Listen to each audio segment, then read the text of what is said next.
السلام عليكم. أنا خدت ورثي من بابا الله يرحمه حوالي 400,000 جنيه، وكنت ناوية أجيب بيهم دهب. جوزي بقى اقترح عليا إن احنا نكمل عليهم ونشتري شقة أكبر، لأن احنا عندنا ولاد والشقة بتاعتنا صغيرة. قلت له ماشي مفيش مشكلة، بس تتكتب بالنص، نصها باسمك ونصها باسمي. اتفاجئت بقى بيه إن هو رافض تماما وقال لي لأ، الشقة هتبقى باسمي أنا ما عنديش شقة تتكتب باسم مراتي. الشقة دي أصلا هتبقى لينا ولولادنا. أنا بقى بصراحة ما ارتحتش للكلام ده، وحسيت إني محتاجة أكون ضامنة حقي. لما اعترضت قال لي لأ، يبقى احنا كده مش متفقين، خلاص خلينا قاعدين في الشقة الصغيرة دي، كل واحد بقى حر في فلوسه.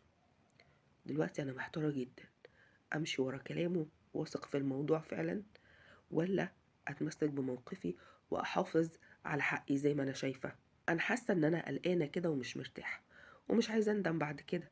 محتاجة رأيكم بعقل ومن غير تجريح. يا ترى صاحبتنا تعمل إيه؟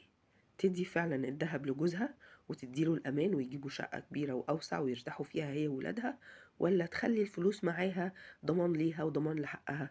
مستنية أعرف رأيكم في التعليقات، وإن شاء الله أشوفكم في حلقة جاية مشكلة جديدة. سلام عليكم.